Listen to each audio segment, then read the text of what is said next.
Hi, you guys. I wanted to talk to you about point of view. And when we are talking about point of view, basically it has to be a fiction story that we're talking about. Remember, fiction is a book that is not real, it's a story.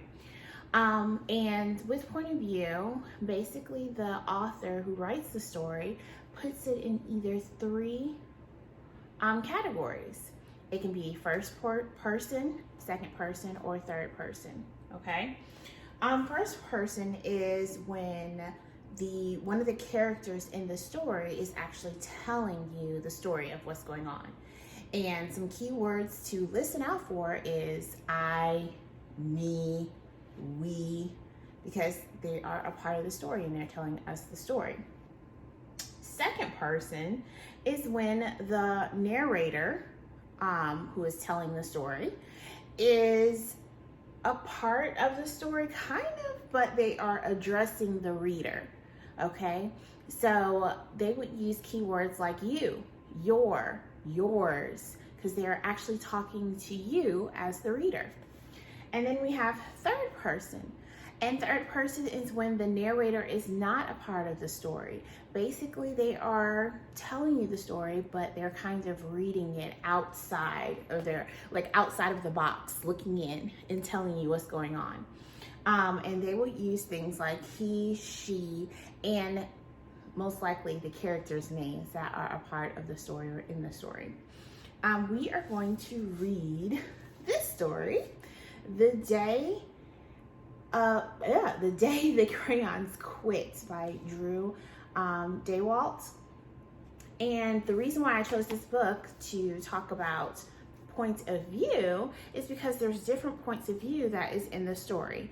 And I want you to see what points of view you see. Is it going to be first person? Is it going to be second person or third person? And to see who's actually telling you different parts of the story. All right, let's go ahead and read. Hi, you guys. We've been talking about point of view, and I want to read this story to let you see different points of view. This is called The Day the Crayons Quit, and is by Daywalt, illustrated by Oliver Jeffers. Okay, so let's see the different points of view with the crayons.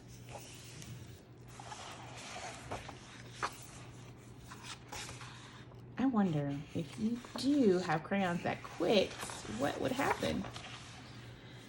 One day in class, Duncan went to take out his crayons and found a stack of letters with his name on them.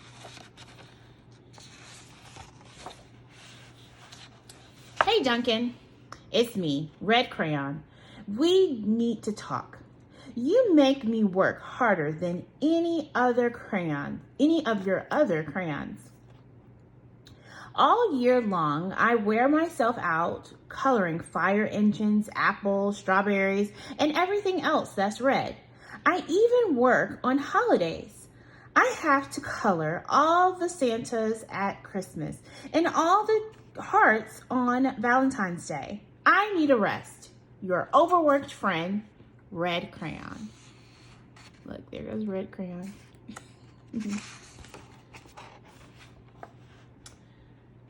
Dear Duncan, all right, listen.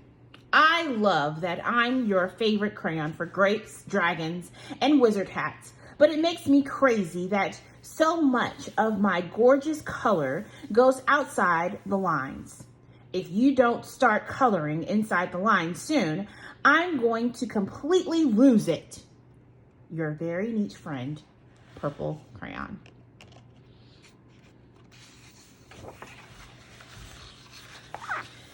Dear Duncan, I'm tired of being called light brown or dark tan because I am neither.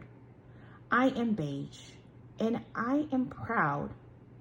I'm also tired of being second place to Mr. Brown Crayon. It's not fair that Brown gets all the bears, ponies, and puppies, while the only things I get are turkey dinners, if I'm lucky, and wheat. And let's be honest, when was the last time you saw a kid excited about coloring wheat? Your beige friend, beige crayon. Doesn't look happy at all. Duncan, gray crayon here. You're killing me. I know you love elephants, and I know the elephants are gray, but that's a lot of space to color in all by myself. And don't even get me started on your rhinos, hippos, and humpback whales. You know how tired I am getting handled one of those things, such big animals. Baby penguins are gray, you know. So are very tiny rocks, pebbles. How about one of those once in a while to give me a break? Your very tired friend, Gray Crayon.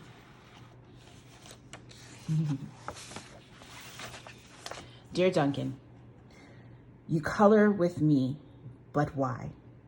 Most of the time, I'm the same color as the page you are using me on, white. If I didn't have a black outline, you wouldn't even know I was there. I'm not even in the rainbow. I'm only used to color snow or to fill an empty space between other things, and it leaves me feeling, well, empty. We need to talk. Your empty friend, White Crayon. White Cat in the Snow by Duncan.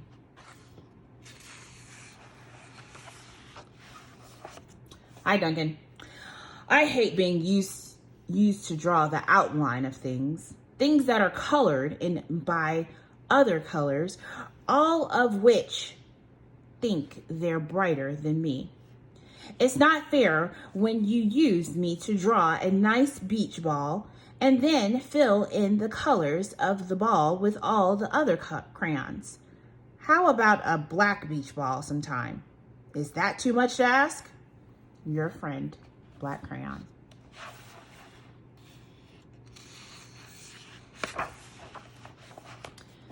Dear Duncan, as Green Crayon, I am writing for two reasons. One is to say that I like my workloads of crocodiles, trees, dinosaurs, and frogs. I have no problem and wish to congratulate you on a very successful coloring things green career so far. The second reason I'm right is for my friends, Yellow Crayon and Orange Crayon, who are no longer speaking to each other. Both crayons feel they should be the crayon color of the sun. Please settle this soon because they're driving the rest of us crazy. Your happy friend, Green Crayon.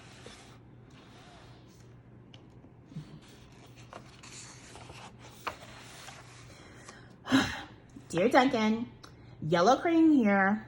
I need you to tell Orange Crayon that I am the color of the sun. I would tell him, but we are no longer speaking. And I can prove I'm the color of the sun too. Last Tuesday, you used me to color in the sun on your Happy Farm coloring book. In case you're forgotten, it's on page 7. You can't miss me. I'm shining down brightly on a field of yellow corn, your pal, and the true color of the sun, Yellow Crayon. Dear Duncan, I see Yellow Crayon already talked to you, the big whiner. Anyway, could you please tell Mr. Tattletale that he is not the color of the sun? I would, but we're no longer speaking. We both know I am clearly the color of the sun because on Thursday, you used me to color the sun on both the Monkey Island and the Meet the Zookeeper pages in your Day at the Zoo coloring book. Orange, you glad I'm here? Your pal, and the real color of the sun, Orange Crayon. Got a fight going on. Dear Duncan, it has been great being your favorite color this past year and the year before that. I have really enjoyed all those oceans, lakes, rivers, raindrops, rain clouds, and clear skies. But the bad news is that I am so short and stubby, I can't even see over the railing in the crayon box anymore. I need a break. Your very stubby friend, Blue Crayon.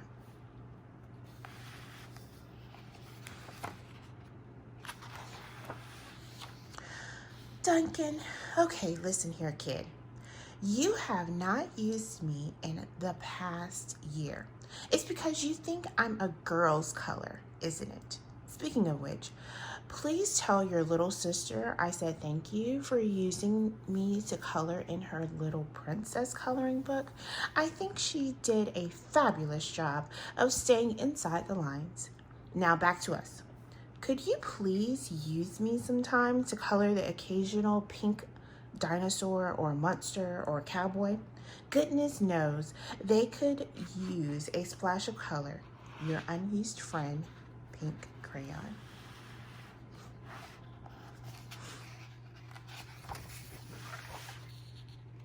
Hey Duncan, it's me, Peach Crayon. Why did you peel off my paper wrapping? Now I'm naked and too embarrassed to leave the crayon box.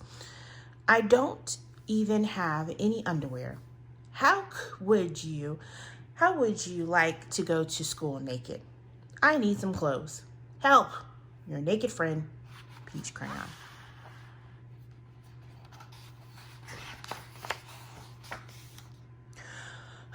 Well, poor Duncan just wanted to color.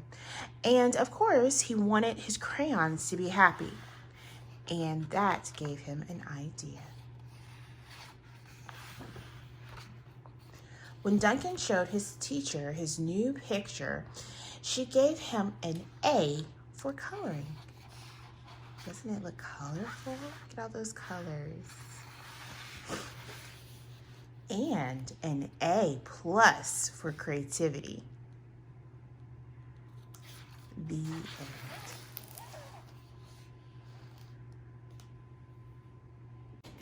I really love this book. There are so many points of view in this story. Which point of view did you like the most? Was it the red crayon? Was it the blue crayon? Was it the peach crayon? Some of their points of views were so funny, and I enjoyed it very, very much. All right, like this video if you enjoyed. Let me know what you think, and until next time, bye.